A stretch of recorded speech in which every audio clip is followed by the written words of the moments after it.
somewhere around 70 some odd years ago, and even somewhat further back than that, various individuals that were interested in cartridges with higher velocities.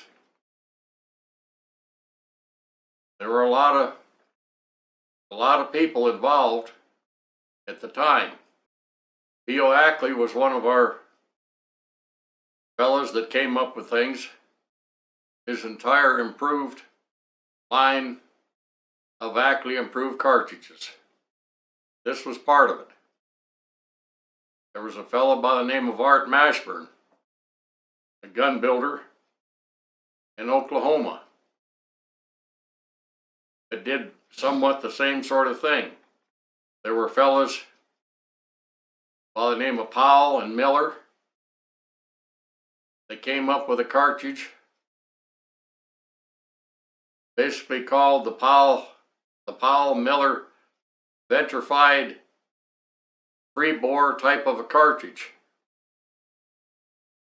This is basically was kind of adopted to some extent by another experimenter, Weatherby. All these people are all many years long gone. Quite a lot of people.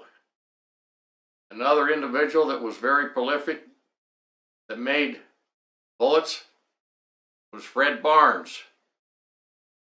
Fred Barnes was somewhat partnered up for a period of time, and the fellow's name was Howard Johnson.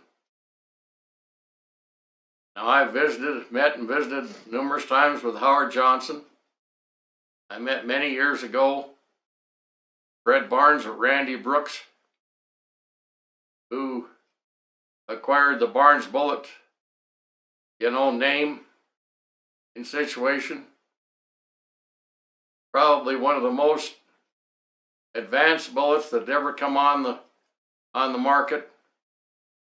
Was thought up, designed by Randy Brooks. The Barnes X triple shock bullets.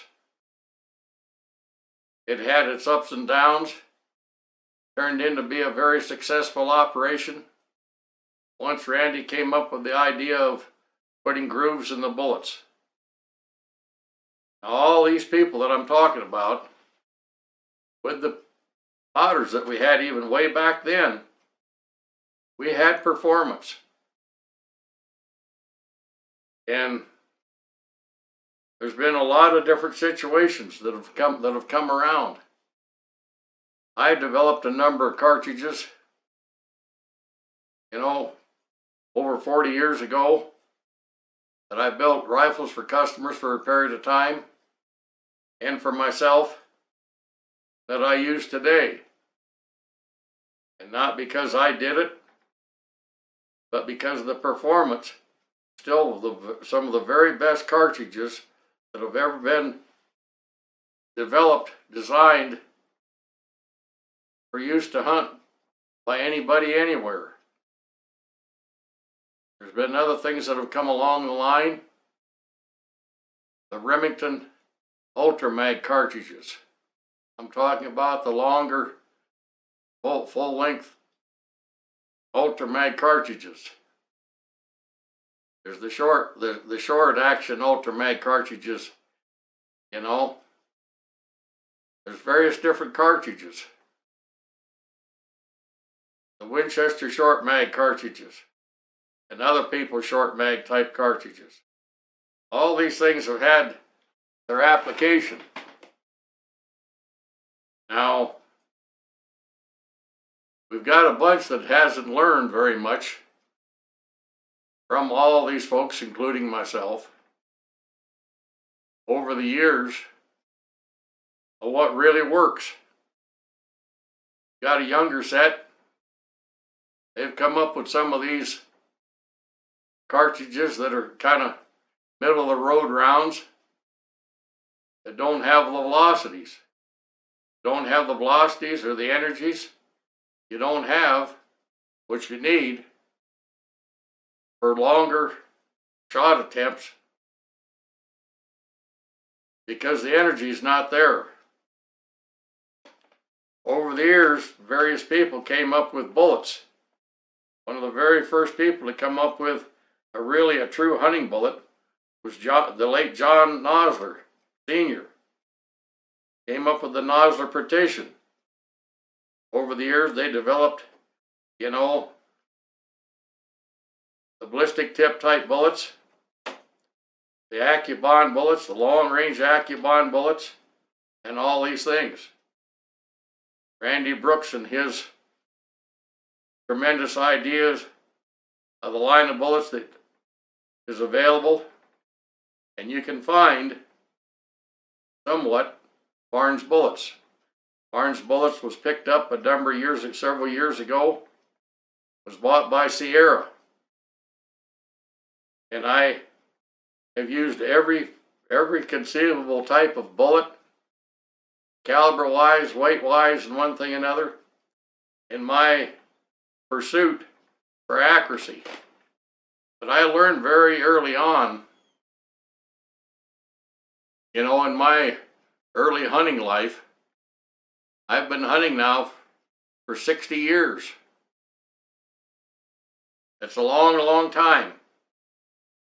And I started out with several very good cartridges. A 300 H&H and a 6mm Remington. Advanced from that to 300 Weatherby. And over my gun building lifetime, just about every conceivable thing that you can think of, and some that you've never heard of.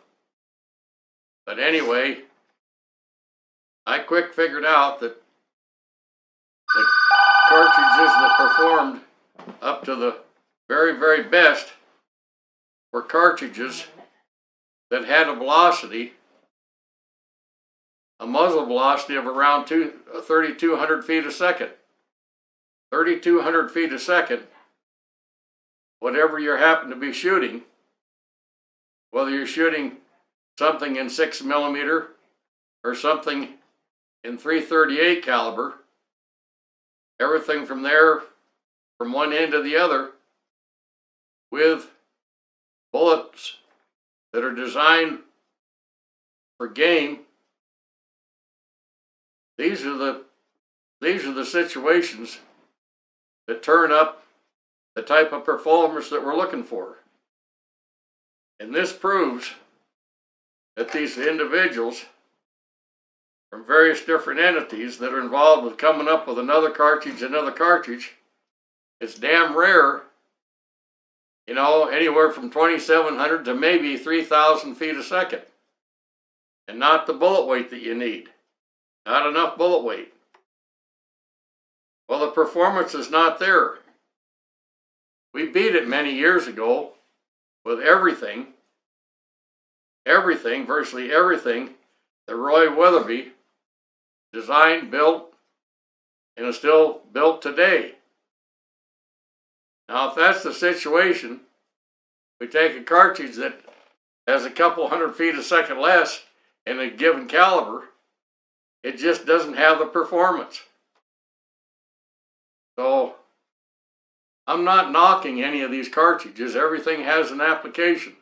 I'm simply telling you the honest truth based on a lifetime.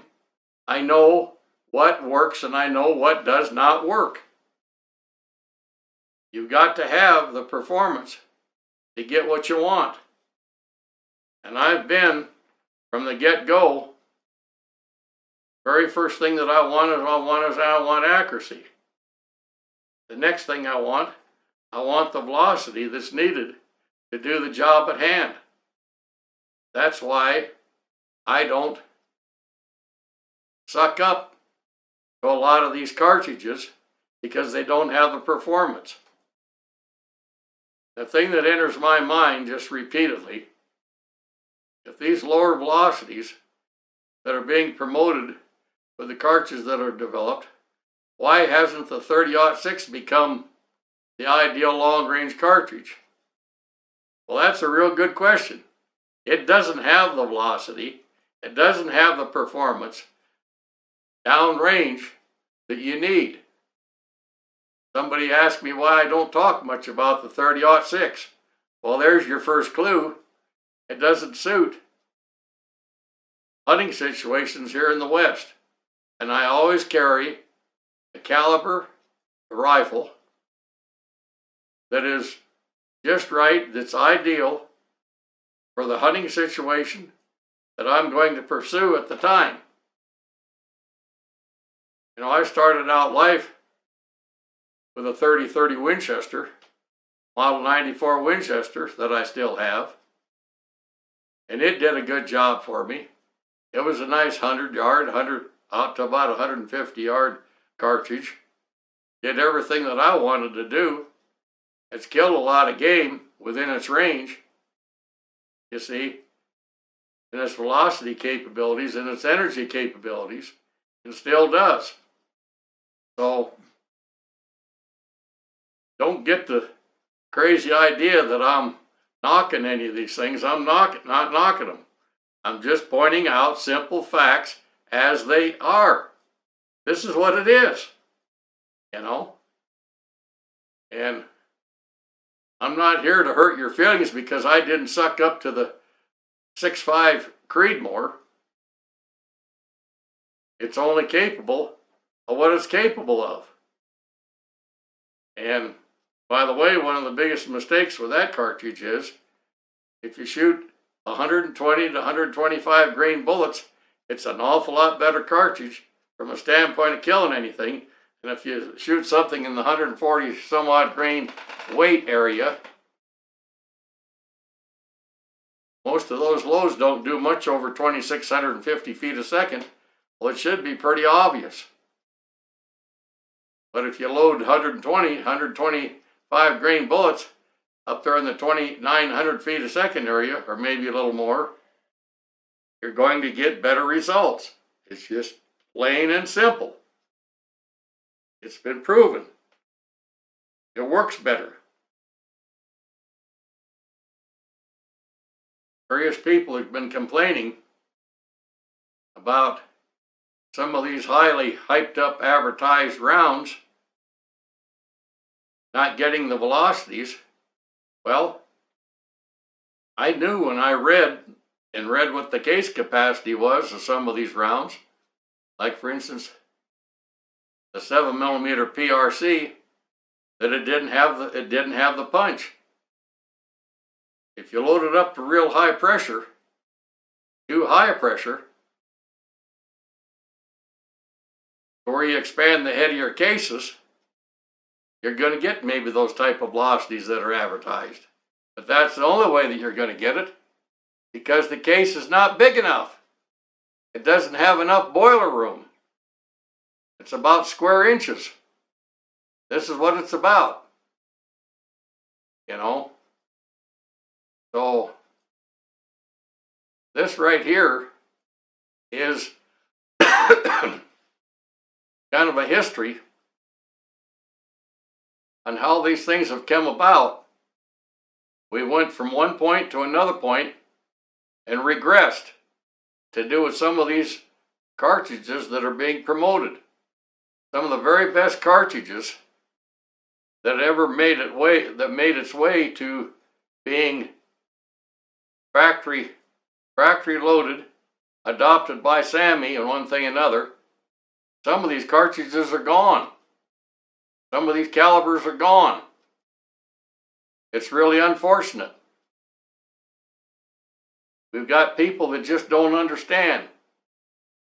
One of the very best 7mm that ever come down the line was a 7mm STW from a factory standpoint, but it's no longer loaded, you know, by anybody. Except perhaps Nosler loaded some of the ammunition, that I haven't found any type of accuracy with anything. That's a whole nother point. Got to have accuracy along with performance. You don't have it, you just don't have it.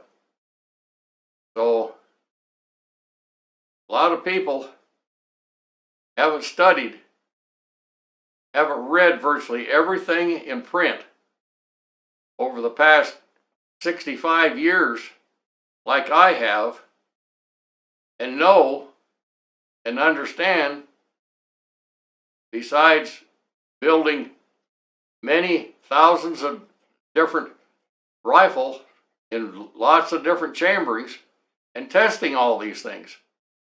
This is how you learn these things. You don't learn it. You don't learn it just simply by looking at something. I've always had to try it.